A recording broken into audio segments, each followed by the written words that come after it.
Hey, welcome to another episode of the Black Guy Tips podcast. I'm your host, Rod, joined as always by my co-host, Karen. and we're live on a Saturday in the morning, ready to do some podcasting. This episode is a feedback show, which means it's all about the things that you, our fans, have to say. Okay, some of our best fans, the people that leave us voicemails and emails and let us know what they think about the show.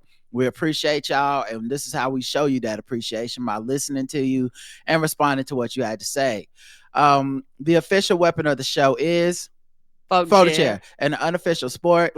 And bullet ball extreme. Let me just say a couple housekeeping notes up front. Number one, if for some reason you don't know, if you're premium, the RSS feed is down for maintenance for the premium shows, right? The main RSS, the one you used to use, the old one that had stopped. It was messing up anyway. Like, it was working for y'all, but on my end I couldn't password protect it, so basically anyone who had the feed was just getting the show for free.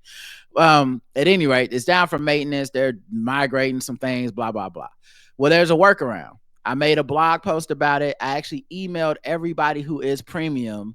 As long as their account is showing active on our site, you got an email showing how to use your username and password on our website. Check your junk mail. Yes, check your junk mail. To use the RSS feed, that the workarounds, which may end up being how we do all the RSS feeds in the future, because it's just easier to keep it all to within our website and not have to worry about something like this with a third-party RSS feed. That being said, email me if you're premium and you didn't get that email. If you're premium and you go to the website and you're like, hey, I don't think I can find this, theblackguywtips@gmail.com. Many of you have been emailing me. You will have noticed that the premium feed for you stopped updating at the beginning of December. So you know something's wrong. So just email me and I'll help you. I've helped so many people out over the last couple of weeks. And so I just want to put that out there on the main feed in case people somehow aren't getting the emails or something like that. Yes, and please email us. Don't use social media sites. Emailing is the best route. Email. Yes. Y'all heard me. I know some of y'all are ignorant and don't give a fuck what I'm talking about, but please email me. It's just much easier for both of us. Right.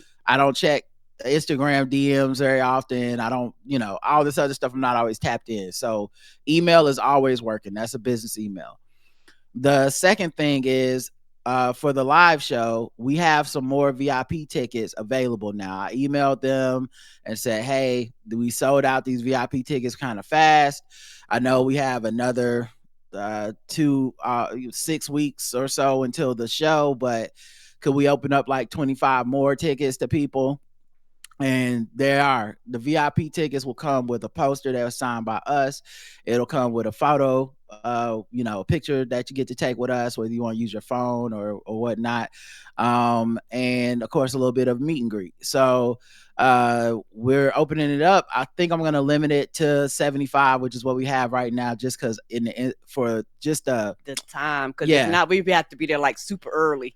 Yeah, well, and I want everybody to at least have time to say, hey, I don't, we're not gonna be able to have 5-minute conversation with anybody, but I would like people to be able to say, hey, this is me, I listen to your show, blah, blah, blah, and get that picture. I know y'all are all courteous and considerate, but we'll be pushing it, with like a minute or two with each person is about as much as we can do. So thank you to everybody who is getting those tickets. And of course, virtual tickets are still on sale. Regular admission tickets are still on sale. And I know we'll sell more and more as we get closer to the date, but for some reason the VIP ones sell out fast. So this is your heads up if you haven't got them. All right, that's it. Let's get into the show. All right, there's plenty of stuff to talk about, plenty of things that happen throughout the week, but first and foremost, keeping it money oriented. Let's get it to the people that gave us money. Oh, and of course, a new thing popped up. There we go. May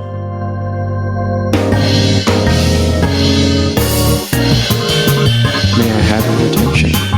You are now listening to Charlotte's own Rod and Karen. We welcome the good folks who tied to the Black Guy Tips. Yes. That's right. New bank notes. New thanks, folks. Cal K. Thank you very much. James C. Jasmine J. David C. Bambi, Dr. Professor Bambi. Jason F. Falcons diva. Shout out to your team. I think they made the playoffs. I can't remember, but if they did, good for them. If they didn't, I'm sorry the Panthers had to do you like that. You know what I'm saying? That's just what we do. Okay, Bryce Young. We ain't going. Ain't nobody going. Okay, you the Grim Reaper. Poopers. Okay, we do that. Ken M. Shout out to you. Derek L.W. Lawrence C. And Zach from Living Corporate. And lastly, Christoph R. Thank you, everybody who took the time to put some change in our pockets.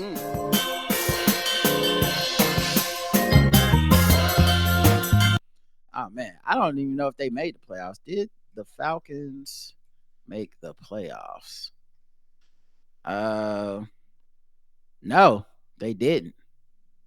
So I guess the Panthers really did eliminate them. The past few weeks, boy, people's records been on the line. The Panthers like, you know what? We feel like winning when nothing else counts. Everybody was like, God damn it. Shout out to Bryce Young. All right. That motherfucker threw a Steph Curry no-look touchdown. Did you see that? I forgot I'm the only real fan of the Panthers here. Sorry, guys. I be too busy watching Isekai. I'm sorry. Karen's a fake fan that doesn't ever watch the Panthers. I'm just the only one here that actually loves the sports that I tell y'all that I love. But yeah, he threw a no-look touchdown. This is it. Quarterback continuing to grow and elevate his play in Carolina. And he knew it before the ball even got there. So he threw the touchdown while it was in the air. He turned towards the camera, put both hands. Quarterback continuing to grow and elevate his play in Carolina. That's my quarterback. All right. I'm so proud of him because I'm not proud enough to watch it and know this kind of stuff. It's been weeks. They trying to run that nigga out of town. They had the torches out. I had some of the torches. I had the gasoline. I was like, he can go. I guess he is sorry. The white man was right. I was wrong. So glad he proved everybody wrong. Me too. All right. We had 5-star reviews. We've been asking y'all about 5-star reviews because before this week, the last time we got one was actually December 21st, which is over 3 weeks ago. But y'all came through with 9 new 5-star reviews. Woohoo! Y'all made up for Christmas and New Year's. I'm glad. Some of y'all updated the old ones. Some of y'all brought brand new ones. It don't matter. We take them all. We appreciate you. Thank you. Thank you. Let's read them all. First one is Victor S, who says 5 stars because y'all deserve it. That's right. We deserve it all. Us and LeBron James. The respect and the accolades. We deserve it all. And the body of the 5-star review is that is all. Thank you. That's short and sweet. You ain't got to be long, y'all.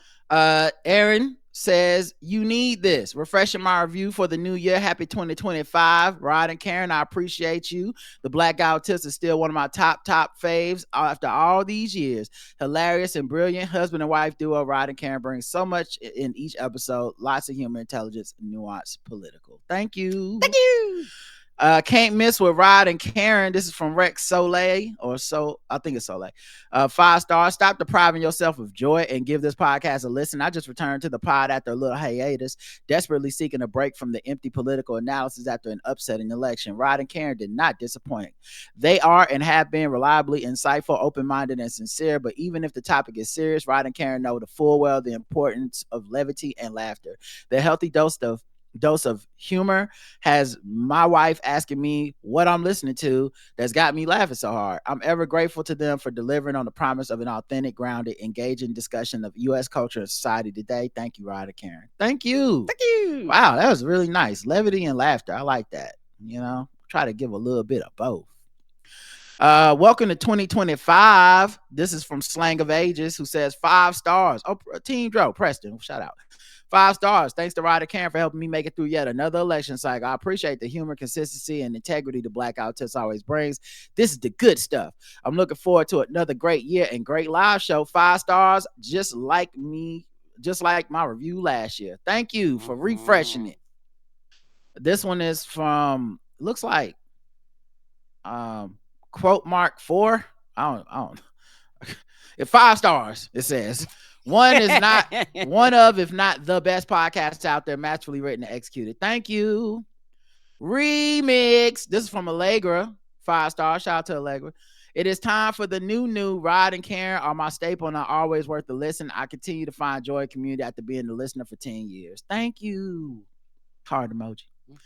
Great podcast. This is from Tamara F, who says, I love you guys. Your podcast is always fun, entertaining, and relaxing. I often listen to it before I go to bed. I also watch on YouTube. Thanks for being awesome. Thank you for the double listens. Yes, okay? yay. Enjoy yourself. Okay. Many people go to bed with us all the time. The best podcast by far by Apathetic Judge, who says, I've been listening to this podcast for years, and it's such a great, level-headed, timely podcast. It's extremely informative about current pop culture without shock tropes or unnecessary, overblown men versus women wars or black infighting that is talked about ad nauseum and not truly a representation of what's happening in real life. Right. Give it a listen. You'll love it. Thank you. I like that review, too, because honestly, I feel like people say they want that stuff, and I think we do a good job of providing a platform that is that. But, you know, I think that's also the reason that we're not the most popular show is because people say they want things that they don't really always want. Right. And that's why sometimes people wonder why they were like, well, we're saying one thing and y'all giving us something else. They look at the numbers, they look at the statistics, they go, yeah. We hear y'all complaining online, but these numbers is telling us something different. So we're going to go by what the hard data tells us, not by what y'all actually telling us to our faces.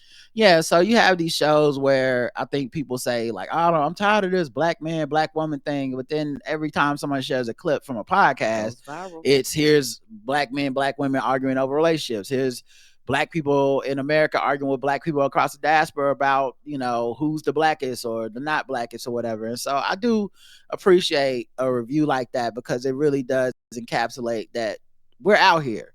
We're doing our thing. Now, look, honestly, a lot of this is about our integrity and what we want to create here with our show. So it's not, I understand it won't be the most popular and there's a price to be paid for that. But I appreciate being able to authentically get on the mic and represent myself and not delve into too much of that bullshit, even if, you know, it would make us a bigger show. Last one is from G. Benton, who says 5 stars, belated Merry Christmas and New Year's. Thank you. We appreciate you, fam. All right, that's everybody.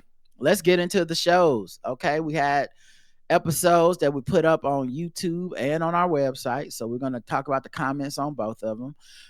We got the first episodes of Feedback Show, 3031 Advanced Smut Reading. And we had, I think, 5 comments. Let's see who came in first. Apia. I think that being able to see the difference between good information and misinformation will be an even more critical skill in the future. And you're doing a great job about it. I think being able to say that you need to wait and know more about something to have an opinion or being able to correct an opinion is very important. Yeah, and not only is it important, yeah, I think it's needed, and you kind of can see it in, I mean, we're human, right? But I listen to podcasts all the time, and you can tell when people don't have it. Yeah. You know, where it's just like they jump on something, they hear something, they like immediately jump to the most extreme thing. And, you know, like I said earlier, if we live in a time where the algorithm, the whatever, the licks, the likes, the clicks, the likes and the clicks, it rewards that. So like if Blake Lively is being, you know, castigated on social media, a lot of people, when they do their podcast that night, are going to be like, yeah, this bitch, we all hate her now. Why? Because that's what everybody's talking about. That seems to be the wave. That's what's going viral. I think I mostly get upset by the lack of, or annoyed, upset is the wrong word, but the lack of integrity so many people have, because I don't understand how you can't be aware of, I was manipulated and used because I fell into these trends. Maybe I should take this lesson with me to the next time. And it just seems like people don't take those lessons. No, and I hate to be like this, they don't, because not trying funny, there's no downside to it. You don't have to apologize, you don't get reprimanded, right. You know, and if people call you out, most people just ignore those people. So it's really no downside, you know, because there's some things that happen. Yes, me and you talk about immediately, but then there's some things that happen, we'll go, oh, no. It's going to be more to this. So we going to give it a few days. And a lot of people, the internet rewards now. Right. And if you're not right now, this moment, this second with your hot take, the internet tells you that you're irrelevant. And you know, and that's quote unquote, the last thing people want to be is irrelevant. People would rather be loud and wrong and quick and fast than to take a little bit more time and be right. Agreed. I know many health specialists, some are better than others. In the past, when your specialist was uninformed about a topic, you had not much possibility to even notice it. Now you can read about it, but reading on the wrong side, you end up worse than if you were listening to the less than great doctor. And drink bleach against COVID. Put dog shit on your face for prosperity. Eat roadkill for fertility, like in the Middle Ages. And those examples were at least not expensive or even free. I should really step up my game and sell some of this stuff on my wholesome farmer page, trademark. Okay, you gotta stop hanging out with Rona Raphael. All right. That's goddamn enough. Y'all done hooked up. That's enough, Appia. Okay. Bad influence. I know y'all probably be DMing and talking to each other and stuff on the Instagram, but you need to unfriend him today, okay? Right. I don't ever want to hear you talk about boot him out your life. None of this scam bullshit, okay? We trust you to be talking to us about what's right with Big Pharma, and you're gonna fuck up your expertise if I see you out there selling dog shit for people's faces. She said, the funny thing is, before my comment with great health tips purely posted for comedy value is needing moderation, so the system is working. Yeah, this comment she left, it did go into the moderation queue, and I had to approve it, and I almost didn't because I said, what is this bullshit? But I said, you know what? This can be a lesson to the rest of us that y'all be tricked. Y'all can learn from her horrible example. Shoe Booty says, Rod, can you share the name of that book / podcast you mentioned about American imperialism? That sounds interesting.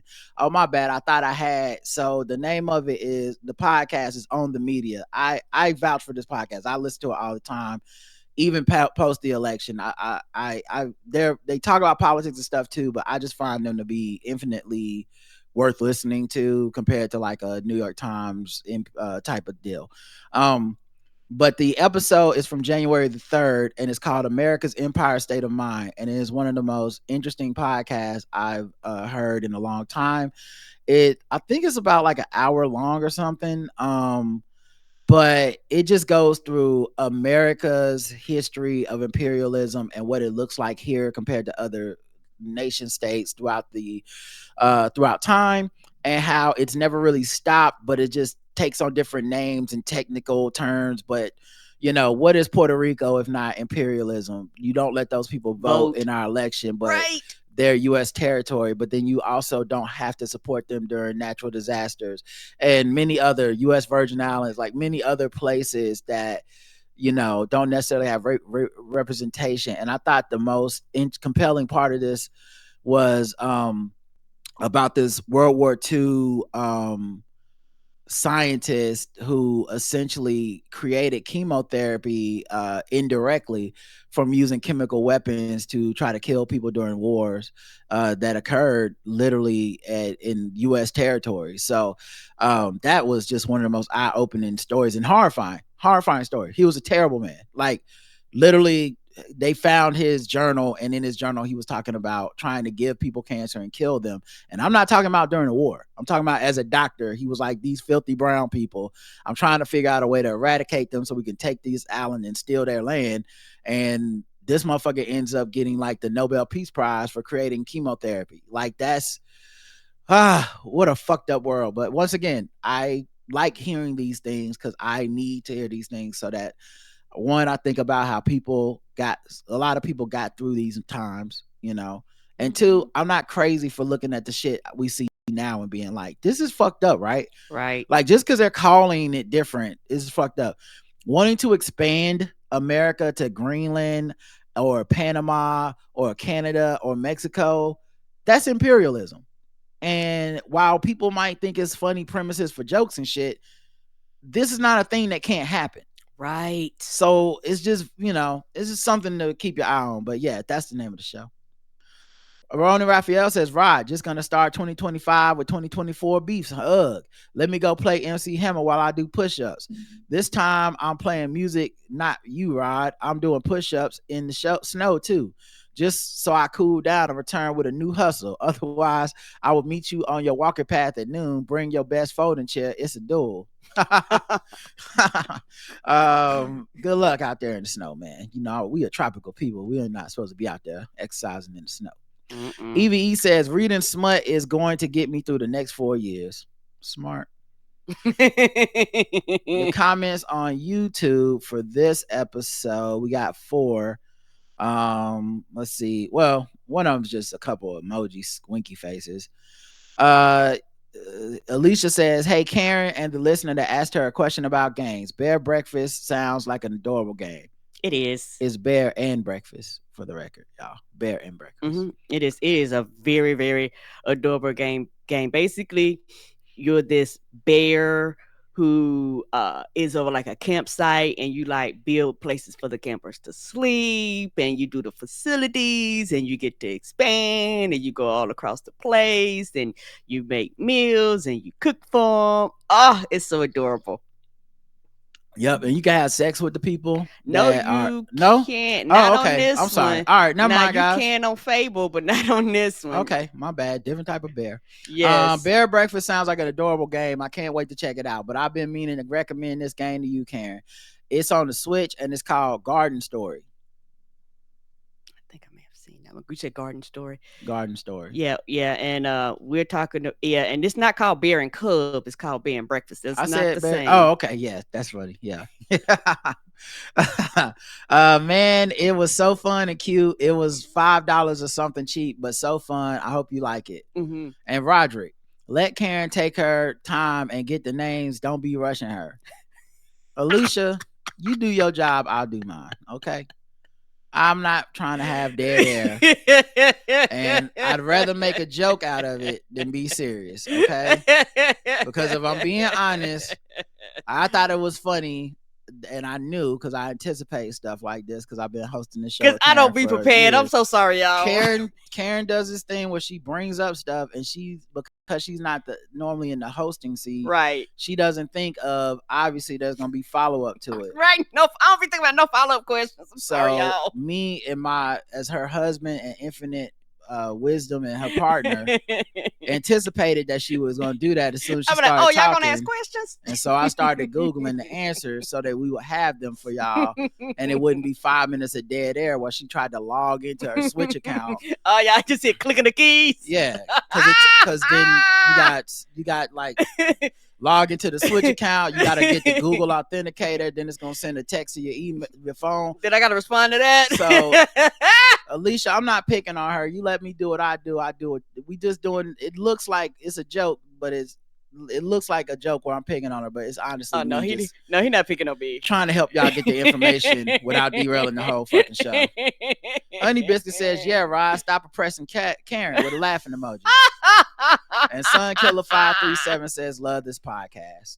There you guys go. Thank you. The poll is, do you burn candles? 68% yes, 32% no. Well, I do. And we got candles burning that candle that somebody bought every room off of the Amazon. Listen, let me tell you something. This After Dark mahogany teak soy candle. That's going to be one of Roderick's favorite. Number 111. This low key this is my favorite candle since I had the pineapple cake one from DW, that I could never find again. That one smells absolutely delicious. Boy. Yeah, it was pineapple, some type of cake, like pineapple upside down cake. You can't find it nowhere. Go to the site. They like, we don't sell that shit no more. I found it one time again, and I bought like 4 of them, but it's DW is basically like Marshalls. You can never find 2 of the same ones on never. There.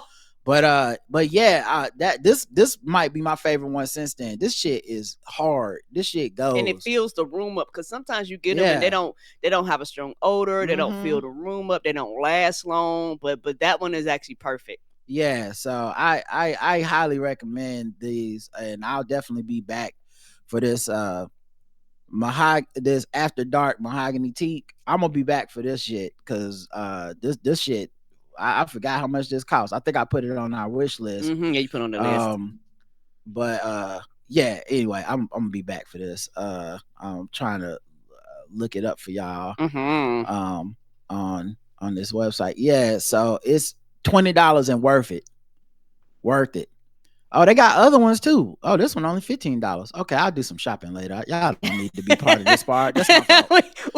we don't need to be part of the shopping spree. Yeah, I'll look at these later. I'll put some on the list. 3032, Drake comes for LeBron. 6 comments on this episode. Let's see what y'all wanted to talk about.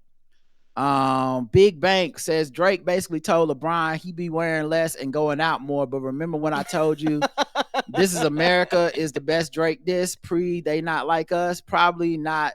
But I have a new theory. Childish Gambino Redbone is a Drake dish. Stay woke. I do now. I don't know how much you're joking and serious because I don't remember that, but that might have been a long time ago and we get a lot of comments. Right. But Drake and Donald Glover were beefing for a while. Cause he was doing an episode of Atlanta and that nigga didn't show up. Yeah. So they did their episode joking his ass. So I don't know if you're joking or not, but yeah, that is a real confirmed thing that they had beef. It just was a lot of indirect passive aggressive shit. Kendrick's like one of the first people to just fucking put it out there. I know you looking around the room, and before you could pretend it wasn't you, but I'm letting you know I'm pointing directly at you, looking you in your eyes, calling you by your name, so that everybody in the room won't suspect it's somebody else. Yeah, and I just think Donald Glover he wouldn't have been able to be the people's champ that Kendrick was or is. And I love Childish Gambino, but yes. Yeah. Appia says, thanks for saying that sometimes you don't understand lyrics that are supposed to be English because it makes me, a foreign Appia, feel better about sometimes not understanding them. Thank you. Yes, with me listening to a lot of animation and isekai and things like that, a lot of their stuff isn't in English, particularly the intros and the outros. And it's actually really fun listening to some of that music. Some of that music goes. I have no idea what they're saying, what they're talking about, but I'm just bopping along to the beat. Yep. Let's see. Rona Raphael says, I gave Drake the solution a long time ago. Put his whack ass prefers the lame route. Truer words have been said about Azealia Banks than I don't know her from her music. It's only from talking trash on Twitter. She's a trashy type, a social media influencer, but the real question, as Carlton once asked, can she rap? Or was that can you rap? Or was that Vin Diesel? Anyway, it was Carlton. Can she or did she sell her soul for just her first music outing? Who knows? Maybe Drake and herself should collab. Both need to be in the booth, get to it, and make it toxic. Yeah, it's funny because like if you're gonna diss somebody, make a song. Make a song, make a bop. But that clip went a little bit viral on our social medias. The clip with us talking about her, and I will say this response, and I feel y'all. Let's be accurate. Let's stay fact based. All that stuff. I feel y'all. I really do. When y'all are like, but she did have music and she had some hits or whatever. A lot of the hits that people are talking about, if it's from 212, which is a 2014 album, that was 11 years ago. Right. Come on now. She doesn't have any current music that's being played today. I think her last album was I want to say 2021. Which I don't know. I don't feel like that made a lot of noise. If it did, maybe I'm wrong, but Broke with Expensive Taste was 2014. Hypnotic was remixes 2021, and y'all know y'all don't fuck with that. It's 8 songs long, and the biggest track on there is the opening track that has 1,400,000 streams. So like, it is what it is, man. Her music is not doing what it used to do, and hopefully she gets back to the music. I don't begrudge her having an opinion. I just think if you're gonna have an opinion, like put that shit on wax and let's have a good time. Right. Like you and I mostly, and I think some people always fall for this shit because people are very simple, and so a lot of times y'all don't see it coming. But I'm gonna tell you something that you should notice, and it's something I brought up when we did this show. Anybody who only bigs up other folks to tear down somebody else is not a supporter of either one. Nope. That's fake bullshit. Talk about me when you just want to say I'm good. Right. Promote my podcast or share my music or whatever. Just to say, just on a random, like, yo, have y'all listened to Earth Gang? They dope.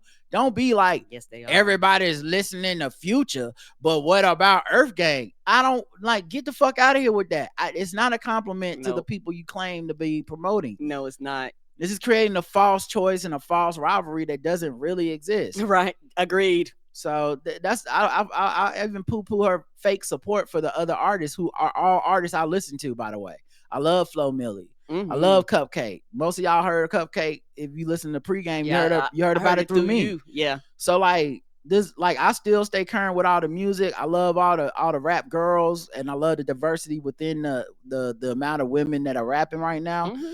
But you will never catch me being like, y'all like Nicki Minaj, but what about if I don't like something Nicki Minaj doing, I just don't like it, and I'm gonna just say that. I'm not gonna tell y'all that you really need to be listening to so and so, because it just creates some bullshit, and then these rappers feed into it and start beefing like that, and it's whack. Yes, it is. Classic R&B Lover says Aubrey has been, is currently, and will forever be on my permanent sick and shut in list. Ms. Barnes says, so I see that we need to have the Aubrey crashing out spot on our bingo card for 2025. Got it. Evie says the cover picture of this show sums it all up. It's the picture of Drake and LeBron when he had his arm around Drake, and Drake was smiling like a schoolgirl that just dated a jock. Aubrey looks exactly how Megan Thee Stallion said he did. Posted in another nigga's hood like a bad bitch. Look at him standing next to LeBron like he's the proud wifey. He definitely was crying in the corner when he saw those people he thought was his friends at Kendrick's pop out. Mm-hmm. He had to let the world know that LeBron hurt his feelings like he's a scorned woman. Yeah, he also has a tattoo of LeBron on him. So that's... it had to hurt. It had to hurt. Mm-hmm. Just when I think he can't take any more L's, he proves me wrong. At this point, this is just plain embarrassing. The fact that he's threatening to expose LeBron is funnier. I doubt anyone would be surprised that LeBron was unfaithful if that is the threat. At this point, his only option is to go away for most of the year and then pop up with some hits, because nothing is working out for him. The most bothered, unbothered person ever. Right, he's not, because there's something within him that just... if he was going to go away, he would have went away. But there's something within him. This is like, I can't go away. I won't go away. I refuse to go away. So this is why we get in the weirdo Instagram post, the parachute pants, the I'm going to record in the background with bad sound because I don't really want to get in the booth, but I don't really want to go away. But I'm just like, so it's one of them things. I'm just like a net. Like you were like, you forget about it, then I thought, like, goddamn, you still here? That's kind of how he's gonna be, and I've just come to conclusion to just accept that he's never going away, like ever going away, you know. And it's gonna be a thing where time will pass, and we're going to see what happens in time, because right now he's quote unquote toxic, so nobody's messing with him. But you let enough time go past, you let a new generation come up that don't, you know me, that's don't really know their history and didn't experience all this beef and shit happening right now, and we will see. I also think a lot of people have suggested like go away, come back with a bunch of hits. The problem is I don't think the comeback with hits is a given. I don't think Drake is going to be a person that benefits from, oh, we didn't see him for a year, thank God he's back. I really think, I mean, maybe I'm wrong, but I think even his power came from the fact that he was everywhere all the time, all at once. Yes. And Kendrick kind of poked a hole in that by being like, nigga, if you're not everywhere all at once and we just stop respecting you, people gonna see your hustle and the fact that you're a puppet, you're a fake paper king. And it hit at the core of something true, because Drake has crashed out ever since. Yeah, and I know it might sound weird, and I'm gonna make this analogy, and let me know if this analogy makes sense. It's almost like he loves bomb the music industry. Like when he came in, I'm here. I'm going to insert myself so deeply in here that it's going to appear that I was always here, and everybody going to look around. They'll be like, damn, he always been here.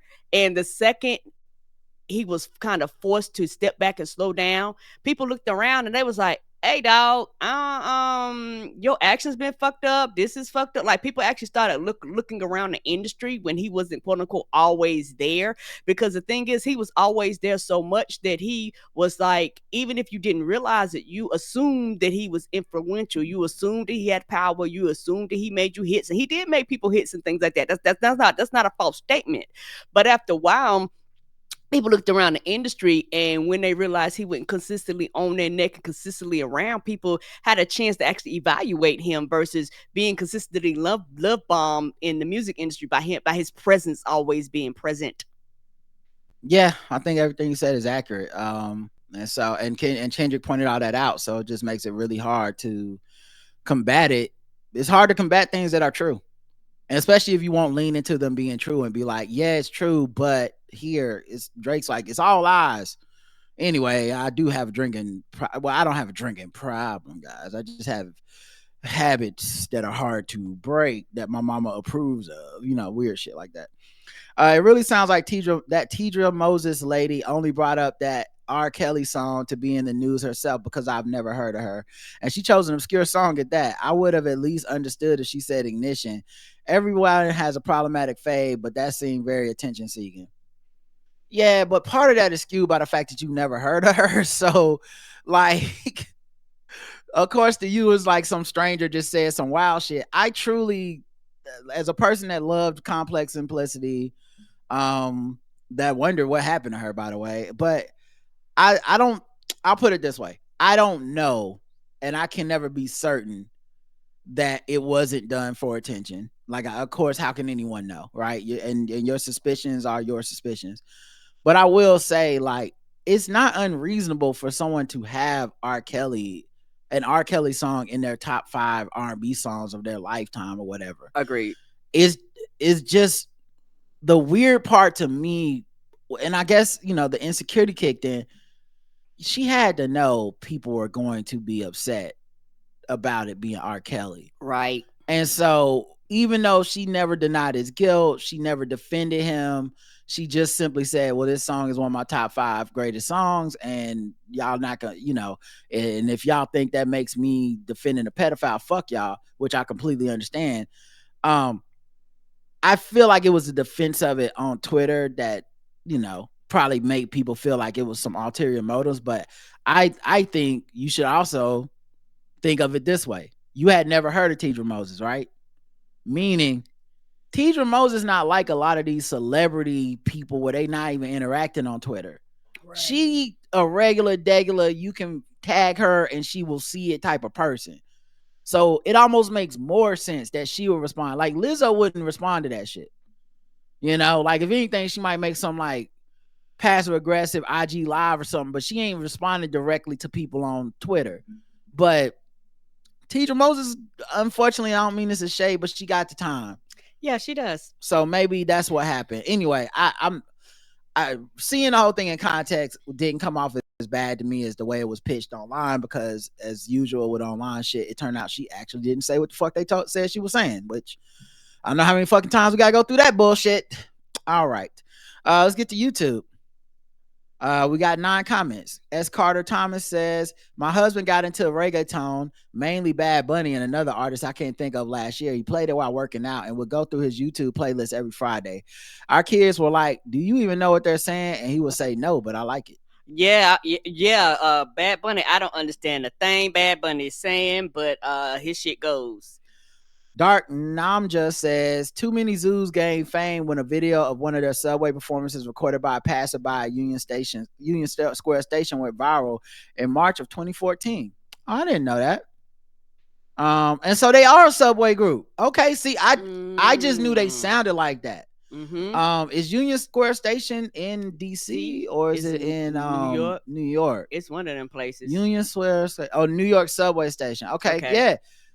Listen, that shit goes though. I fuck with that music. I be in the car. Yeah, I be they going sound to like the they gym. be on the platform when you entering and exiting the subway. Then Dark Namja just put 2 him like thinking emojis, which I guess I don't know what that means. Yeah, I don't know what that's too. What is that supposed to mean? Mm-mm. Anime Princess is an anime head. I listen to many Japanese artists: Aimer, Porno, Graffiti, Myth and Royd, and Joe Inoue.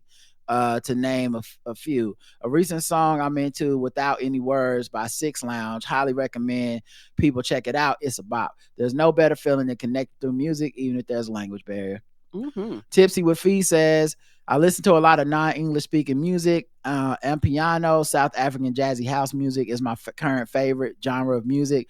I'm also into this Japanese singer Fuji Kaze, who his single "Working Hard" is amazing. That was a dope Tiny Desk, and I understand none of what he is saying. Heart emojis. Thank you. Mm-hmm. Yeah. I was watching. I was watching some African pornography, guys, and they were playing this African music in the background that sounds like Afro beat. Mm-hmm. And I had to laugh to myself because dude was saying the N-word, and he said it with the African accent, and I was like, black people in America, our culture is so powerful, because they don't be saying it like that over there except for us. And I know some people will think that's a bad thing because they hate the N-word. Whatever. I don't. And so it was just funny to listen to the dude be like, me and my niggas going to the party or whatever. I was like, come on through. Like, let me put my dick down for a second. Did he say nigga? And why is it kind of jamming? Where can I find this? Okay, Shazam. Can you Yeah. If I can get over the moans of passion, Shazam might be able pick it up, Shazam? Shazam might be able to tell me where this is from. Right. Donatio says, I also love music in different genres. My favorite first foray was classical music as the operas were in Italian and German. Then I discovered Les Nubians, CEU, Stromae, and Afro beats. Good music is good music. Agreed. Ami Danielle says, I didn't know there was a bear edition for Guess the Race. Mm-hmm. I don't know if you know this, guys, but I'm pretty funny. And so is Karen. So sometimes we play along and use a bear for Guess the Race, because the analogy kind of works, right? You got brown bears, you got black bears, and you got polar bears. Mm-hmm. So technically you can play Guess the Race. James says, I love African music. There are language issues, but my heart is in lockstep. Papa Wemba, Mangwana, and Fali Ipupa, I hope, are flames to me, folk. Are they saying the N-word? Because if so, I might listen to them. Okay. If they saying it with the African accent, I'm into it. Same thing with them Brits. They be saying the N-word. I know they don't got that. They got that from us. I know that's an import. Yeah, I wasn't saying it like that till we was rapping it. And lastly, Mastia 840 says, I had to come here from Spotify to say how the show art for this one is crazy. And it's the Drake LeBron picture. Watch out, Spotify, it's serious. All right, let's get into the next segment, but first I need to play beat so we can slap some commercials on this bad boy. Mm-hmm. Boom.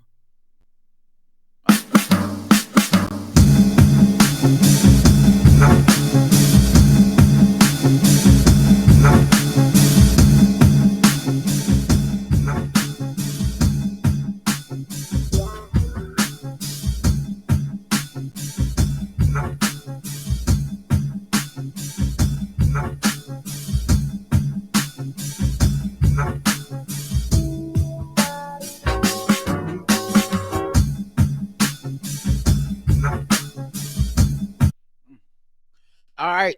Sound like something about to rap over that and tear it up. Yeah. Alone is the name of that one.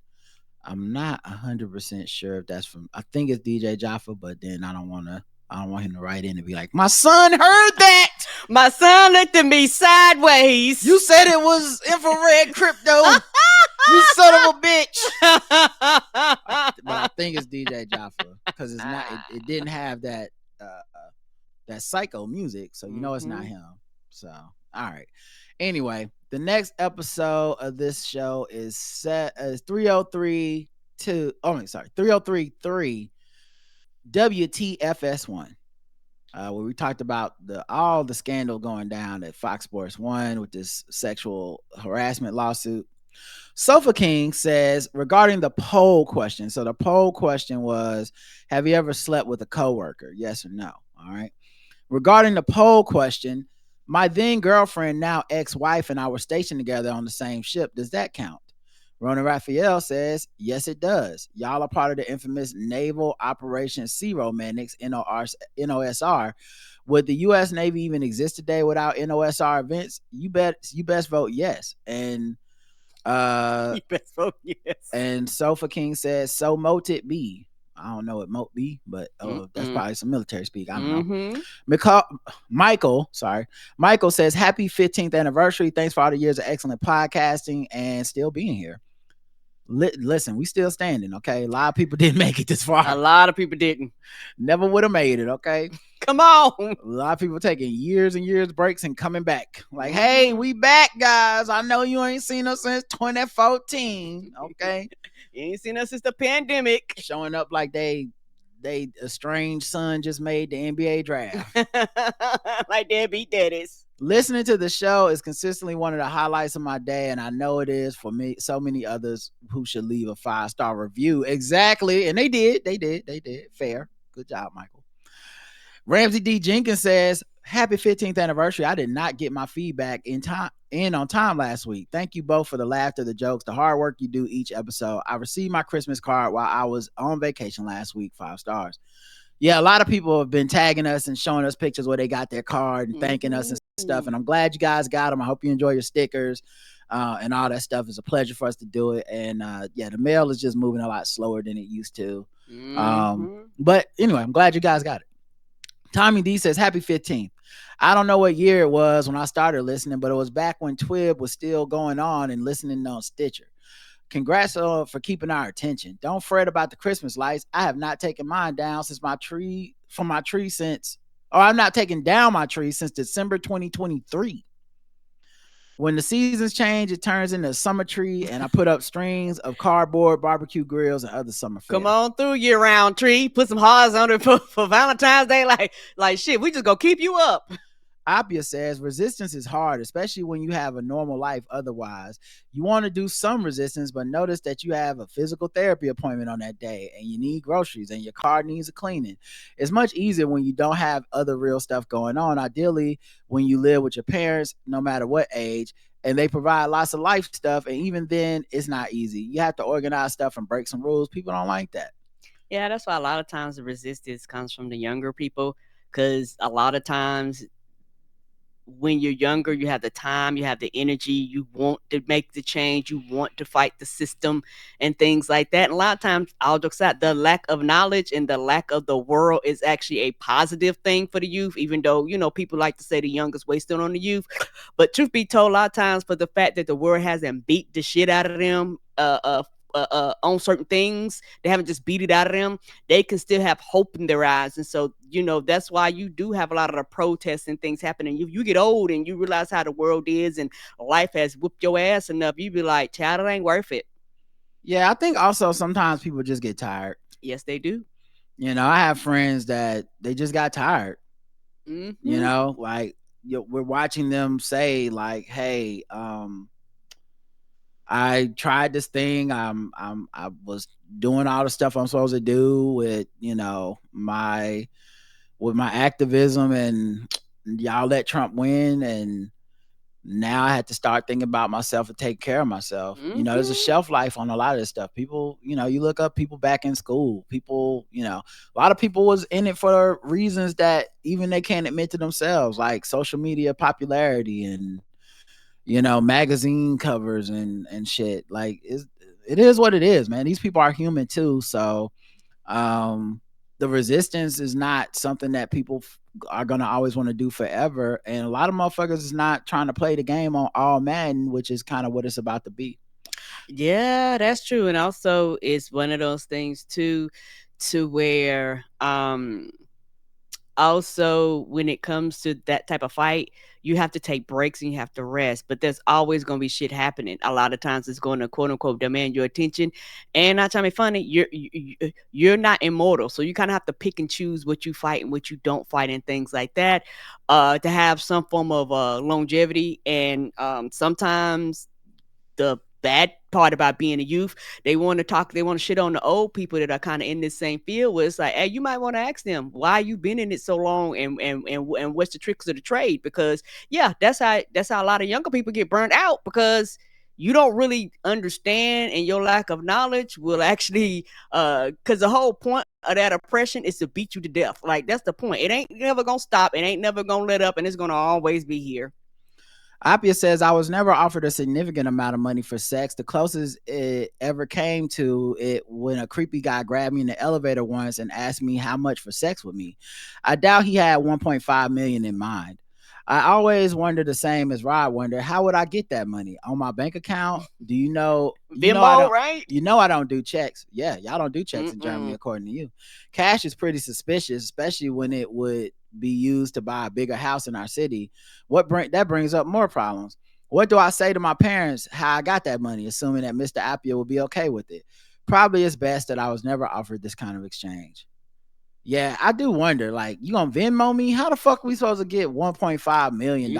Installments? And if it's installments, I'm not installing the pussy, my nigga. I need my money up front. Ain't that every dime up front? At best, I can give you the hitman deal. Okay, you give me half up front and then half upon completion. That's the best I can give you. But I can't. Other than that, I don't trust you, Skip Bayless. You argue for a living. Ronald Raphael says in a Stephen A. Smith voice, I know that brother Rod and sister Karen, very hard-working duo. Two of the best in the podcasting industry, even better than myself. And you know how high I regard myself, Shannon? I just want to say, despite Rod maintaining a beef with me, despite I who has never led a child astray, I'm not a Squid Games villain, despite my goodness and Rod's continued bias toward the middle name Federation. However, I just want to take this moment to congratulate y'all on a solid 15th anniversary. I get it now. Nick Cannon has been trying to have more kids than the number of years you've been podcasting. Oh, no! Y'all are the best, and any roasting of me ain't coming to me. It's Stephen A. Smith who gets these bullets. A toast to more success of the Blackout Tips. That's fucking hilarious. He said 1 week of celebrating is declared. Thanks, Ronald Raphael. Shoe Booty says, do you know what today is? It's your podiversary. Thank you. It is. Miss Barnes says, happy anniversary, Rod and Karen. Rod's voiceovers were pure comedy gold that I needed. Another poll question, yes, because my best friend and I were working at the same hospital and she introduced me to a friend of hers. He also worked at the same place. We hung out a few times and then later on he would be my son's father. Wow. Yeah. A lot of work romance.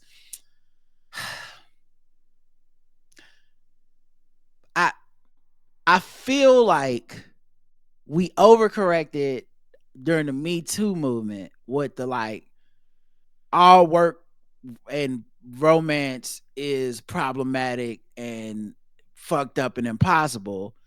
And I get it. It was out from protective instinct and we wanted people's voices to be heard. But it became something weird where it was like, that's not everybody's truth.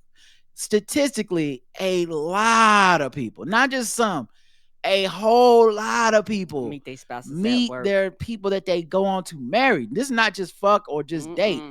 People they go on to marry, possibly have kids with and shit at work. So like we kind of had got so protective that it became like a weird thing where it's like nobody talks to people at work, and I'm like, well, that's not been my experience. That's people date people they work with all the time. Yes, just they do. It still doesn't change that there's rules in the workplace and it can go bad. And when it goes bad in the workplace, this is not like going bad at the gym or going bad at the bar. Like going bad at the workplace. Income. If not just income, it just affects a lot of stuff. How the work flows, who works together, promotions, demotions, people getting fired, people getting hired, nepotism. Like it's a lot of stuff it can affect at a workplace that we wouldn't necessarily think about it like a bar. Right. But I either don't go to that bar, that guy gives me the cold shoulder at the bar, but we don't do the like. And then this motherfucker, started being mean to me at the bar, and that affected my ability to do my job, Anyway. Right. And like at the bar, you don't have to disclose to your manager y'all used to go out. You know what I mean? Right. Stuff like that is it's different at work, different rules. Prav T says, I worked in some problematic workplaces, but Fox Sports workplaces, wow. You call on being Stephen A. or Skip's partner. Your call on being Stephen A. or Skip's partner was hilarious. Thank you. I hope they use that clip for our social media because I did send it in. And I think it's funny. I know if I told my wife, I'll let you talk, now let me talk, I'd be sleeping on the couch for a month. Right? It gonna be a problem. Yeah, Stephen A. tried to say it's because he like work too much. Like, nigga, don't nobody want to argue with somebody like you for a living, for life. No. How come every time you put the toilet paper on, you roll it from underneath? You know I like to roll it from on top. So here's the top 5 toilet papers of all time. Like, no, I'm okay. I'm gonna turn it around right now. I'm doing it right now. Right, we ain't about to go through this. No. Put my wife on screen. I want to see her. I want to see her face when I say this. Bring the camera up. Okay. You're gonna be critiquing your outfit every morning. Evie says, I'm not a huge Christmas girly, and honestly, I wouldn't even put a tree up if my kids didn't make me. The tree and the decoration comes down to my house the first week of end of January. If someone wants to keep their Christmas decorations up throughout the month of January, that's on them. But by April, it's past time to take that shit down. Damn, shots fired at Karen. That's fine. I have a neighbor who doesn't take his lights down until spring, and one neighbor who leaves the lights up all year long and just doesn't turn them on until the day after Halloween. So he has those lights on from November 1st to sometime in March, but the lights are still wrapped around his house. I really want to throw a Molotov cocktail through his window by humbug. Jesus. All right. What did Christmas do to you? You sound like I'm just mad at Christmas, and they probably do that because they was like, I don't want to continually put them up and take them down, put them up and take them down. I just want y'all to understand this is EV's response to Karen saying she likes leaving her lights up. I do. Damn. And the tree is still up, and I'm probably gonna take it down to. Did you start them fires in Los Angeles? Sis? I don't know. The trees have Christmas lights on them. Where you stay at? You sound real suspicious right now. Right? Did you go out there and say, bye, humbug? Poof. Skip Bayless looks like a literal lizard person. I can't imagine that creature constantly making advances on me. I'd probably throw up in his face. I hope that hairdresser gets all the money possible. There definitely seems to be a culture problem in Fox Studios. Yeah, it's going to be interesting to see if that goes to trial or arbitration, or if they settle out of court or what, because that's it. If even half of that shit is true, that's a very fucked up place to work. Yes. And of course, since they hired the worst kind of people, it's bringing out the worst of the people that used to work there. So you have Marcellus Wiley and Jason Whitlock teaming up, making podcasts and making content out of this. I did something so funny the other day. I went on, and I like to do this sometimes with certain topics. I went on Spotify and I put in something like Fox Sports, I think. And so, and I went to the podcast section to bring up podcasts who were talking about it in the topics. And a couple things happened. The first thing, which is germane to the point I was making, is Jason Whitlock was on day 3 of talking about this shit. Oh, no. And it was like Jason Whitlock and Marcellus Wiley team up to discuss. And I was like, Man, yo, a whole series? This is his dream. He's like, oh, finally, I get to combine my bitterness about being an ex-employee with my love of talking about Joy Taylor's titties. I get to make 5 minutes into 15 minutes of fame off of this one. But my second thing is I also listen to a bunch of other podcasts just because they had it as a topic, because, you know, as I think I said on the show, no one whose opinion I respect is going to be willing to talk about this on their podcast, which I respect. I respect it. Right.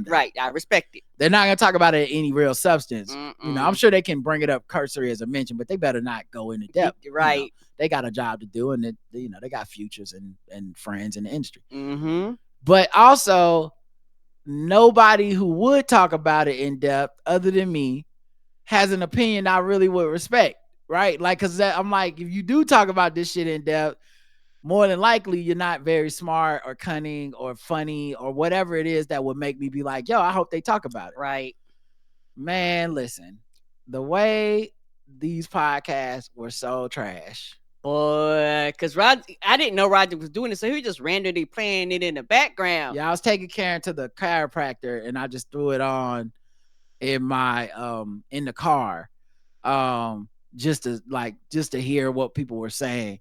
I did see Higher Learning talked about it, but I didn't play that, so I don't know what they said. And I imagine not much. Right, and it's not everybody. It was just kind of on. You know, I just heard like 2 or 3 of them. You had on whichever podcast you was playing. And the thing about it was they were very boring, and they went in my opinion, they went interesting. And the biggest part is they weren't funny. And one dude actually just read the paperwork. I was like, this is the podcast. Nigga, if I wanted to read the paperwork, I could have just clicked online and read the paperwork. So I'll just say my favorite is slash least favorite, meaning these things were terrible, the ones we did here. Now, look, maybe since then other people have weighed in and it's gotten better. But the shows I listen to, and I don't remember the name. If I remember the names, one was Black and White Radio or something like that. I don't know. I wish I remember the names. But the way that these motherfuckers fit a certain archetype, like one dude immediately starts making fun of Skip Bayless because Skip Bayless at one point must have apologized for having white privilege or something. Maybe he didn't, and this person just took him out of context, and that was like the content that they put out is this, I'm tired of the woke DEI bullshit.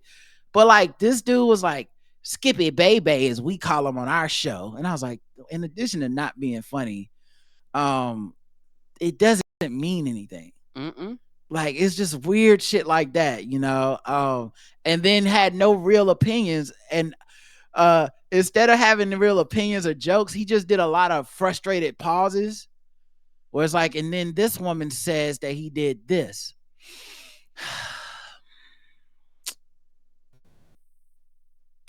Later in the lawsuit. And I'm like, give an opinion, bitch. We can read the lawsuit. That's supposed to be our whole point. We can read it. What the fuck? You too mad to give us the whole fucking show is your face looking angry at the camera.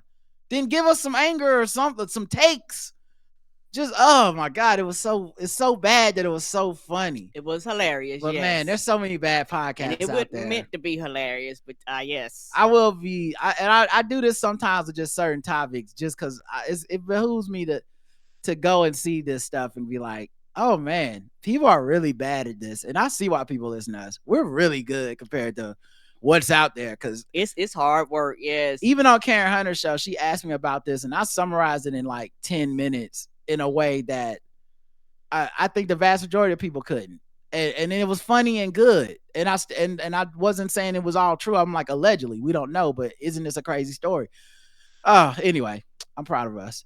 All right, let's get to the comments on YouTube. Like I said, oh snap! Sorry, Skype was supposed to be on Do Not Disturb. That's why I don't leave it open in the background. Let's let Karen get it out of her system, guys. Thank you. Skype was like, you forget about me? No, we didn't, Skype. We know you there. That's it.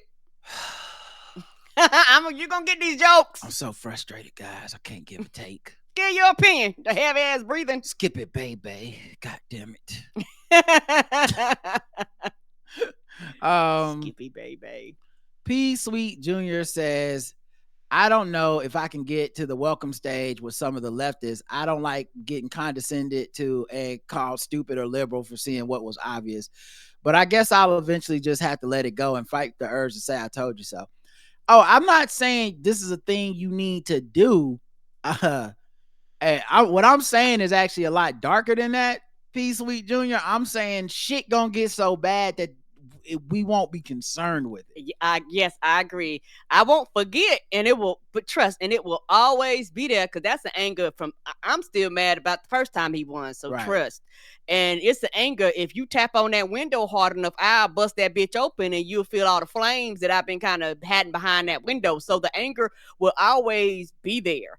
But it is one of those things where, like Roger said, it's going to get so bad that you're going to be like, I'm not even going to waste the time to tell you I told you so, because it's not worth it, bitch. They'll put like this, any more water get in this boat, bitch, we all going to die. So I don't got no time for this. We all trying to survive. Like, it's going to get that bad. Right. Anime Prince says, Bill Maher is the reason why I believe voters should be criticized more and ask follow-up questions when they make claims about issues they clearly have no range to talk about. Maher's responses sound so personal because he, like other voters I imagine, gave an authoritative opinion on something they knew nothing about, and someone said he sounded dumb and should stop talking. But their concerns are all disingenuous. People like Mar don't give a damn about women's sports. He regularly makes fun of them. Will Mar hold his position when trans men eventually start winning male competitions, or is it only a big deal now because they see women as these fragile damsels that need protection? Yeah, I also think it would matter if there was, not that it should matter, but if a trans man won a male athletic competition that cis men were also in, I think it would depend on the type of competition, because my guess is if it's something like darts or shooting, there would be less outrage because there is this protection around women that is being the fans of the Flames are being stoked by the idea of like these women will be sexually assaulted by trans women, which is, in addition to being extreme falsity, is like this is not a thing that is happening. And I don't mean 0% of the time, because I know there's gonna be somebody like, but what about this one case? I mean, if a woman's getting sexually assaulted in a bathroom, it's probably a cisgender man. Most of the time it is, yes. And we don't have any care about that. Like, that's not an epidemic. You will vote for people and put them in the White House that have sexual assault convictions. Yes, so, our president is about to be one. Yeah, so like, that's, to me, it is, you can't be mad at me for pointing out that this doesn't add up. If we're protecting women, we're protecting their right to have an abortion. But we're not protecting women, are we? You know, if it's about sexual assault and trying to stop, then we're passing laws that are like, you know, that are protective. We're saying Matt Gaetz got to fucking go, not Matt Gaetz needs to be in the cabinet for Trump. But that's not what's happening, is it? So I have to question if people really believe that. Right. Neil just did, let's say, a celebration thing, I imagine, for our anniversary. Cali bruh Mike says, what up, Karen and NC homie Rod, but real talk and about self-checkout topic. I truly believe, in addition to not wanting to look stupid, it ain't that deep at all. People will be damned if they lose their spot in line. Yeah, they want to look silly. They want to look silly, and they have to go all the way to the back of the line, dog. Well, I honestly, Cali bruh, it is that deep, and you're just adding to my point. That's the same point that I'm making, because I took a chance using the machine that if I didn't fucking get it right, I had to go to the back of the line.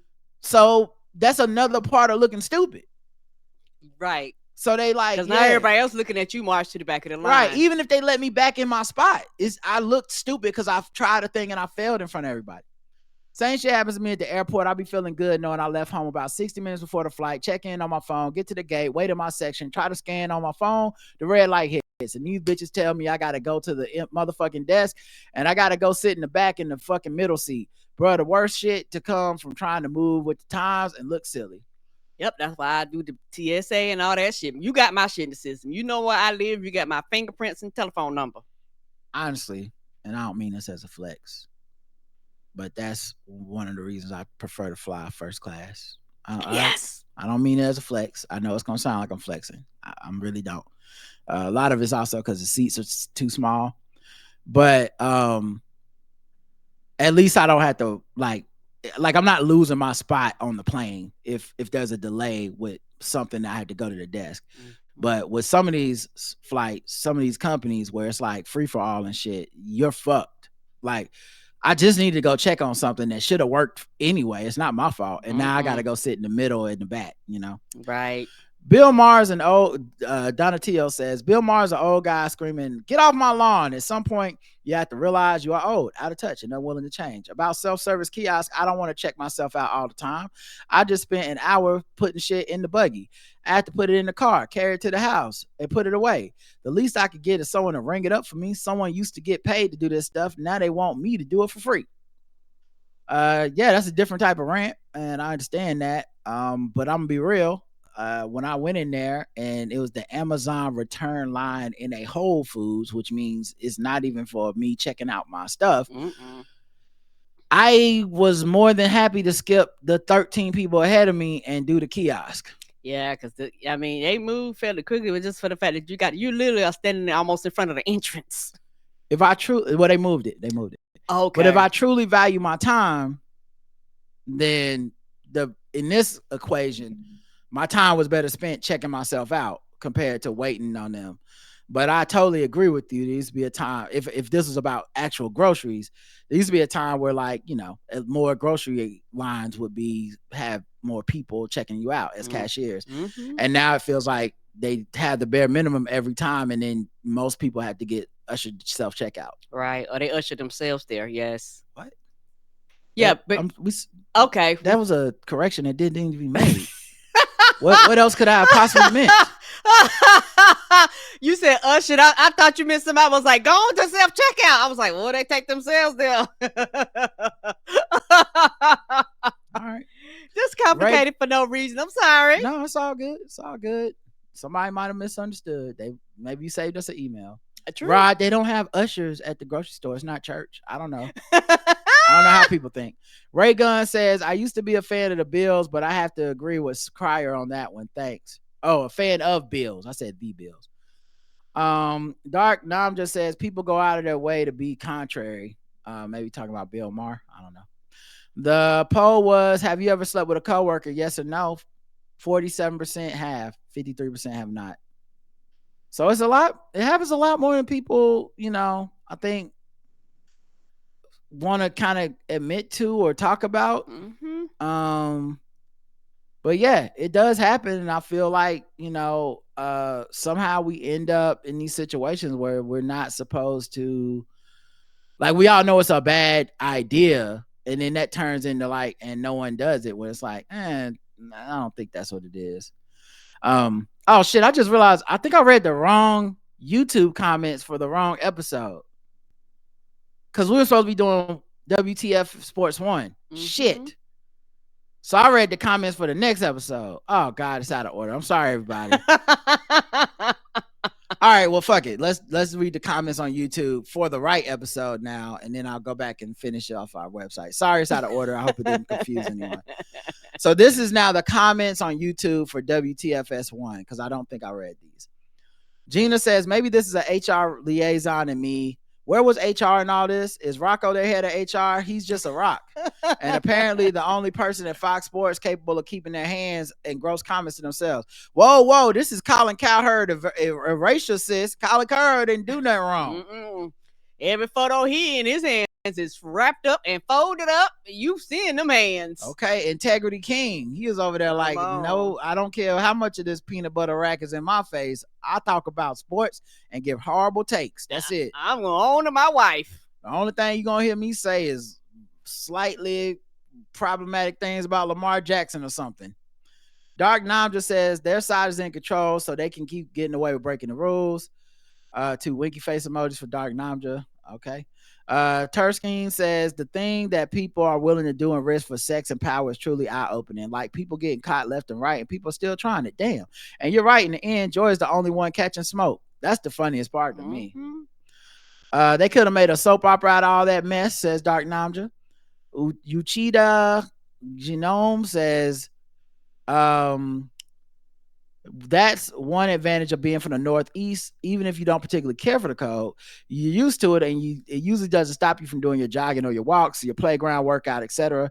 By the time you get to high school, you've already spent your junior high years taking the buses and the subway to school. You're used to it. I hear you, but I'm not from up there, so I gotta give me some gloves to get out here. And also, I love how when people say stuff like you get used to the cold or whatever. I was in New York. I wouldn't say you get used to the cold. Like, I think they get cold like everybody else. They just know that they need that bubble coat when they walk out the door. They know that wind gonna be whipping and shit. Like, so I think they get used to it in that they're prepared for it. But I think they're prepared. Cold is cold because human beings supposed to be a certain degrees warm, right? And really don't matter. I always thought that was funny in the NFL where they be like, the Green Bay Packers are used to playing in this cold. And I'm like, that nigga's from Florida. He just plays for the Green Bay Packers. He wasn't born in a tundra. Like, this man is, of course he's cold. That doesn't even make sense. Man lived a whole life to not be cold. Got rich, play football. Like, come on now, get out of here. They don't have no magical powers. The Stephen A impression is spot on, says Z Mom Harp. Thank you. They're never really spot on, but they're always fun to me. Okay, and that's what it's really about. And now to the website for the actual comments on the episode I was supposed to be reading. 3034 politics as usual. 7 comments. Obvious says, I was never, as Karen suggested, especially encouraged by my parents to try new stuff. They wanted me to be a perfect rule follower who only had A+ grades and never created any problems. Only perfection was accepted. This worked until I was probably 14 and good, and now I'm always the person who tries new stuff and often see rules as suggestions, not in a criminal way, but I will break rules. I have to. It doesn't go away with age. I try to teach my kids that some rules are only suggestions, but it's hard. Must be Mr. Appia's influence. Rona Raphael says, when Karen was doing her breakdown of the banter, it reminded me of a friend's recent post on Facebook and how she was so happy about her boys being interested in going to see the latest Sonic movie because she had been dying to see it and no one in her house was interested at first. Asked why didn't she go see it by herself? She's still active duty and has access to the theater on the base, way cheaper than regular theater prices. She responded that it would look weird going to see a kids movie by herself. I tried talking her out of it, but a few years ago, I was the same. And I wouldn't even see a movie without a friend or a date. After living in the city without any friends for over a year, I realized that I could walk to the cinema 10 minutes away. I started with MCU and slowly allowed myself to see other films for realizing it was all in my head, the judgment. Yeah, because most people don't care. And me and Roger has been in the theater, and sometimes me and him have literally been the, other with no kids. Like everybody else is like a parent with kids or parents with kids or grandparents with kids. It's like us, the few adults and a bunch of children. And like you say, most people ain't going to judge you. Most people really don't care. But like you say, it's a judgment that nobody has but us. Also, I'm there to see a movie. We've all been there to see a movie, right? And and think about this. I don't know how y'all exist, but how rare is it that you truly, truly judge, ridicule somebody in your mind because they saw a movie by themselves? I'm there to see the movie. I'm happy for the company, if anything. Like, oh, cool, another person's into this. And if it is like any level of like me noticing other people in the movie theater, it's normally out of funny stuff. Like, oh, it's white people that want to see this Tyler Perry movie. But it's never like a mean, like, get out, whitey. It's like, oh, that's funny. White people like this too. Yeah, I think one of the best movie experiences I ever had is Roger kept talking about Acrimony. And I was like, I'm going to go see it. And I went to go see it. And it was me and like, we were spaced out, but like other black people in the theaters. And when I tell you, it was the funnest experience I've ever had, like going to the theater by myself. I had a great time. It doesn't always mean it's a quote unquote bad thing. It was just, they were just saying jokes and it was just funny and things like that. I think sometimes we talk ourselves out of things trying to wait on other people. Agreed. Sean says, in defense of the idiotic right-wing nut jobs who want to eliminate fact-checking, facts and reality do have a liberal bias. Miss Barnes says, yes, Karen, I'm that person that goes by myself mainly because I can. It's the freedom of just chilling by yourself and doing whatever you want. I will always be known as the lady that sits at the end of the bar and chills with a good meal and a great drink. Yep, feel you on that too. And there's nothing wrong with that. Sometimes people do it to decompress, end of a long day, like whatever it may be, and it's fine and it's okay. Yep, if you're a man that doesn't want to be judged, just blame it on your wife and kids. They'll never judge you. They sure won't. EVE says, I think people have a hive mind mentality, which is why they were willing to wait in that long line for returns and trying out the return kiosk.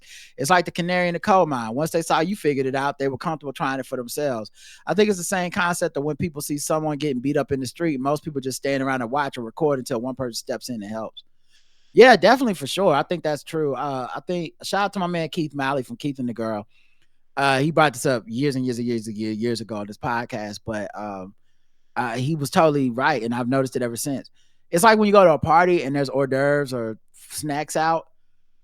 It's so weird to watch people mill around and not eat the food until one person is like, I'm gonna get some of these meatballs, and then all of a sudden everybody wants fucking meatballs. It's like, well, the meatballs been sitting there. Y'all waited for me to show up and be hungry to be like, well, I guess we all could eat, right? That is the thing. Like, eat you some fucking meatballs. They put them out to be eaten. Yes, to be eaten. They were sitting around wondering, y'all thought something was wrong with the food. Yeah, I can see that, yes. Sandler Agony says, Hey Rock and Karen, Happy New Year. I listened to that Bill Maher, John Cryer podcast, and I gotta say, Cryer's a better man than me to be on that man's podcast. Yeah, and I this is a point that I don't remember if I made it on the show, but I hope I did. It's so weird that it doesn't count that John Cryer came to be on his podcast, but if Ted Cruz comes to be on the podcast, he's like, see, at least the conservatives will come and listen to me. Well, John Cryer's right there, bitch, and you complain about it. So yes, y'all disagree. John Cryer didn't call you out your name. He didn't disrespect you. You disrespected him. Yes. But he sat there and politely disagreed with you. And you were like, you need to be deprogrammed and a bunch of other disrespectful shit. And then you go on to praise like Ann Coulter's Skeletor ass for coming on your fucking show and just essentially using your platform to spread her vile filth. And yet any liberal person is like, they owe you a debt. Fuck out of here. I learned a lot from him, and even he's done some introspection, which Maher doesn't want to do because he just wants to be right. Saying he should be deprogrammed because he's a well-learned, smart individual is a Maher problem. Cryer didn't even do the whole what Dems should do and just said a lot of the obvious that a lot of wonks in the political area don't want to say. It's more than politics, Bill. It's humanity. That shit is always on the ballot. He's just too full of himself and beyond saving since he can't help but be full of it. And the poll was, which do you prefer, fact-checking on Meta or community notes? I was a little surprised by the results, but 81% said fact-checking and 19% said community notes. And the reason I say I was a little surprised is that I find the community notes on Twitter to be fun and good and whatnot. And like, there's such good gotchas. When someone spreads some misinformation in the community notes, it's like, actually, no. And I like the spicy ones too, where they be disrespectful. The spicy ones. Where it's like, this is not how a real human being would think. Or something like that. I'm like, damn. But I feel y'all. I mean, I also don't. I guess I'll have to see what Facebook looks like in the future without the fact checking, because I don't, in my mind, I don't know what that looks like really. Like, what is Meta gonna look like when the floodgates are completely open? And maybe that will inform my opinion. Where I'm like, this is trash. And right now, I'm just kind of like, how isn't it already trash? But maybe it can get trashier. You never know. It can. Yes, it can. You never know. All right, we're gonna check the voicemails real quick, but first let's get a little bit of this music up in here. Here we go.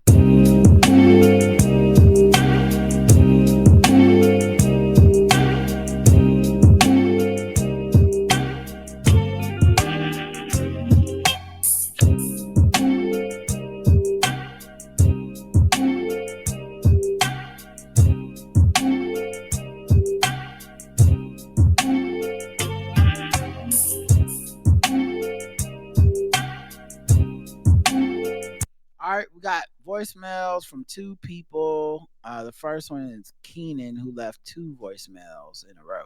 Let's see. Do you think Skype? Anytime Skype. Now you want to ring before.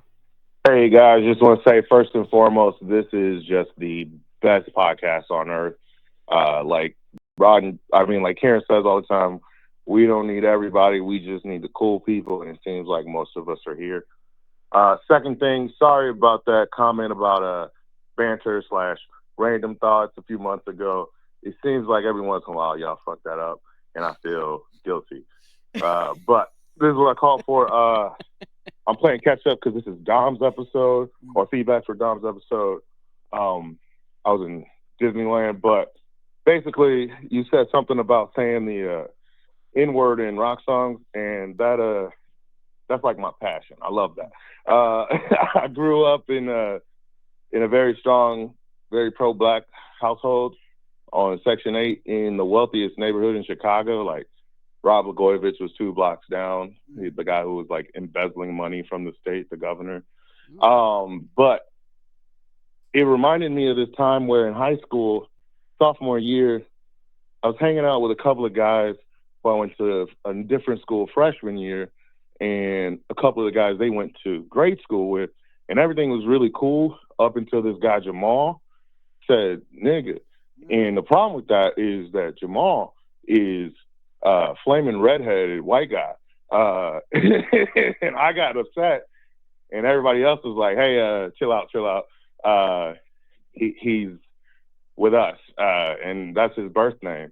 All his siblings are like Shannon and Shao, but his dad went to jail and became a Muslim. I'm gonna call y'all back. Hold on. Damn. What? Did you say white Jamal? That's crazy. Mm-hmm. I didn't know. But yeah, I those. like freaked out, and my dude Chris was like, "Nah, man, chill out, chill out, chill out." It was weird. I get it. You know what I mean? Like, you never heard a white guy say the N-word before, but like, yeah. So eventually, me and Jamal, I get over it, and we become actually by like senior year, like best friends. Like he's my closest friend, and even after high school, I remember one time we were at a bar, and me and him were just chit-chatting like we normally do, which kind of involved him saying the N-word. And we were smoking cigarettes, and this other white guy that we don't know heard us talking, and then that white guy got a little too comfortable and let it slip, and Jamal hit him right in his mouth, like, with no hesitation. Before I got to realize, like, hey, you confused that white dude. I didn't want him saying that either, but there's reasons. But Jamal's I just like, what wanted you to say? like relay that story because it reminded me of that. But love you guys. Y'all keep doing y'all keep doing your damn thing. I appreciate it. That is actually fucking hilarious. I cannot imagine the confusion on that white man's face that got punched for saying the N-word by a white man that say the N-word. Yes.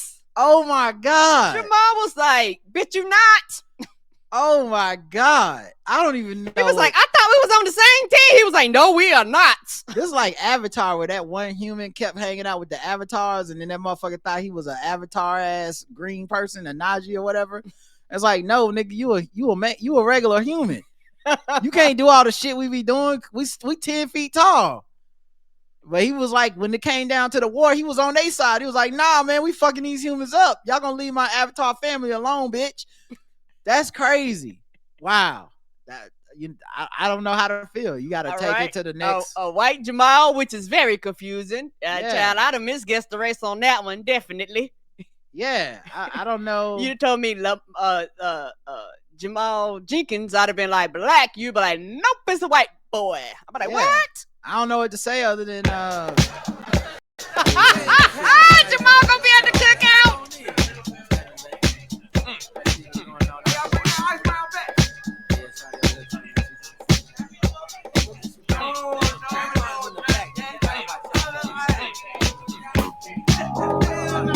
Welcome to the cookout. Welcome to the cookout. Welcome to the cookout. Welcome to the cookout. Keenan, you're gonna have to sit with him in your section. I'm just gonna tell you that right now. Jamal gonna be over there in the wicker section. The rest of us don't know Jamal like that, but sit him next to Travis Kelce when he back in the day, and Roller from Claws, and I guess Tyler Hero gonna be over there punching white people that get out of pocket, while also being a white person that gets out of pocket apparently. But wow, okay, next voicemail. Jesus, wow. That story's hilarious. Hey, Rod and Karen, it's Erica from Cleveland, but now a queen in the Queen City. Thank you for the beautiful holiday card. It was super cute. I put it up. I'm going to save it along with the one from last year. I'm really excited about the live show, and I'm glad that everybody, I appreciate the encouraging words everybody gave me regarding the holidays and how I was just like, I can't buy things that I like to buy for people. But I definitely did figure out how to get them VIP tickets to the TBDWT show. But anyway, I did have a good holiday, and I hope you had one too. And by the way, my puppy's name is Merlot, like the wine. You guys are the second person who called me out for not putting his name on the holiday card. Mm-hmm. And honestly, I just didn't even think about it. I'm just like, well, I mean, you know, it came from me, but his name is Merlot, and he often joins me and listens to the Black Guy Who Tips because Rod and Karen are hot. Y'all have a good one. See you in February. Yes, ma'am. That's adorable. Merlot. All right. Look like a Merlot. Okay. All right. Last thing is emails, and then we'll open up some actual mail. But once again, let me play a little music so that in case we can put some get some money later on. So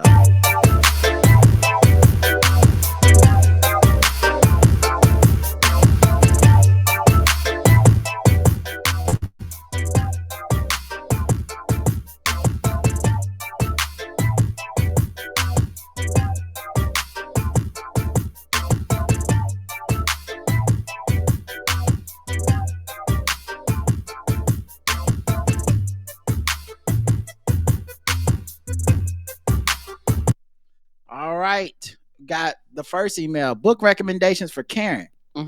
Greetings, Rod and Karen. I love that you found some relaxing hobbies. I have been listening to all of Tia Williams' romance books recently. I think you will like them. Have a great day, Renee Richardson. I didn't mean to say your last name, but yeah. Tia Williams, Tia Williams. Okay, thank you. All right, there you go. Thank you, Renee.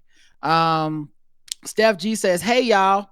You guys didn't talk about this, but I watched the Beyonce halftime show, and you guys talk about football sometimes. LOL, I didn't realize how much they could drag out of 2 minutes in football.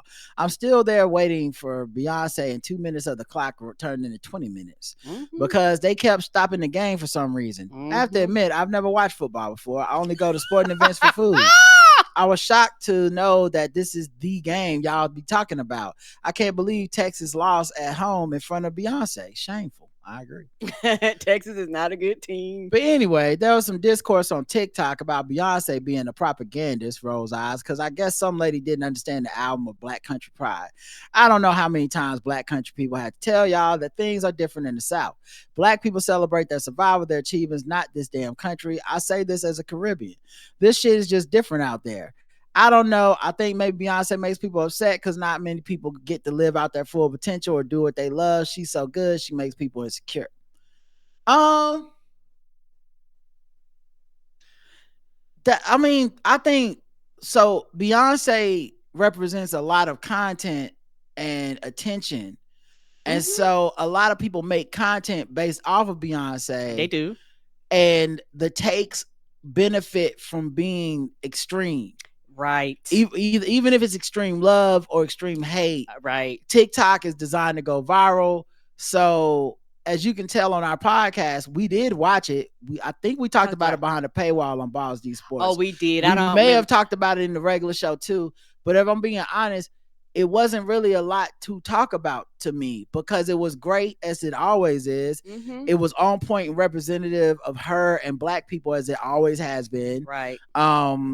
And it delivered on every note. And not that I would never do this, but I have been far less likely to engage with the people who I find to be overly critical of her work. I just find them to be pedantic. I find them to typically not have very intelligent takes, and often to stretch things so that they can be hypercritical of her in ways that they just would not be of other people. It's just, I don't know how many years we have to point out stuff where it's like, it's like when someone dismisses her as a billionaire, but then loves Fenty and goes up for Rihanna and how much Rihanna doesn't give a fuck or something like that. Where you're just like, I don't know, man. Like, maybe you're not the kind of person I want to talk to about these things. Ain't that the truth? And it's not me saying you can't be critical of anybody. It's just, if you can't keep it fair and you can't admit what you're doing, that because she's getting a lot of attention, you got to have a take that gets a lot of attention, then I don't really want to participate in this. I don't want to help you get more attention on your TikTok that I find to be not smart. Agreed. The app is going away. I believe, I don't know if they made a decision yet, but this is one part of the app that I won't miss.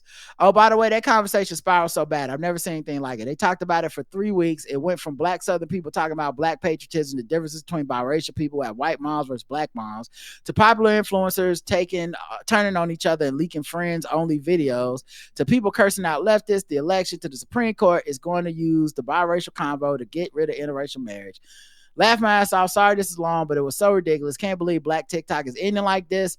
Not to sound like a propagandist, but Beyonce performance was amazing though. Laugh my ass off. Thanks for reading. So everything you said is funny as hell. And I don't know, man. TikTok is the one app I don't understand. TikTok is the one app that I don't engage with seriously. And everybody I know who's good at TikTok, if you talk to them for more than a minute, you start hearing the way that their brain has to work. And I don't think it's healthy. Like, I have a friend, Jake, from the MC University podcast, who does like a tweet. Like, he goes through like the old tweets and brings up a new one every day. And it's really great. And it's going viral. It's amazing work. But like, sometimes he'll be talking about it, and this isn't him like being weird or nothing. He's just talking about it. He's like, oh, I would make this joke, but then some people would get upset in this way. And it's always like an obscure way where I'm like, but if people listen to your content, if people are watching your TikToks every day, why the fuck would they suddenly just be like, oh, also, I don't think Jake should have said this. And I'm like, oh, wait, because that's the currency of TikTok. Yes, it is. And so you're always on guard, and that's a weird fucking thing to happen. Mm-hmm. That's not right. And it's not normal. And it's going to fuck you up, because eventually you're going to start thinking like the littlest thing, like you're constantly watching each other. And so, yeah, watching those people fall out and turn on each other, like I said, through people sending me links and stuff, because I don't really like go in for all of it. It's been amazing to watch how much people turned on each other. It's like they already were it's like they wanted to do this the whole time, and now they had a chance. Yep, that was just an excuse. Agreed. Yeah. All right, but yeah, we'll see if it actually goes away or what happens. Mail, the actual physical mail, we got some. Yay. One of them was just a card that was returned to us for the second time, so I'm imagining that the address must have been wrong. I don't know. And sorry for whoever didn't get that card, right? That sticker goes back to us. All right. This I don't know what it is. Let me see if there's any paper in here. Because sometimes they do paper. Son of a bitch. They didn't put paper in here, so I don't know who sent this, and I'm so sorry for you. Amazon be like, fuck y'all. Oh, wait, I found it. Okay. I found it. It's from William O. Okay. William O. Johnson. And it is a silicone splatter shield. Yes, that's something I'll probably put on there. Yes. 100% is something you put on here. Because I don't know what it does. When you're cooking and stuff. When you're cooking and stuff. BPA free, made of food grade silicone. Temperature range from 40 degrees Celsius to 230 degrees Celsius, which I'm American. Speak Fahrenheit, bitch. Dishwasher safe and easy to clean. Yeah, for like if you like pan frying or doing something where like oil is gonna pop up a little bit, you can put that over it to prevent it from popping up on you without having to get a lid.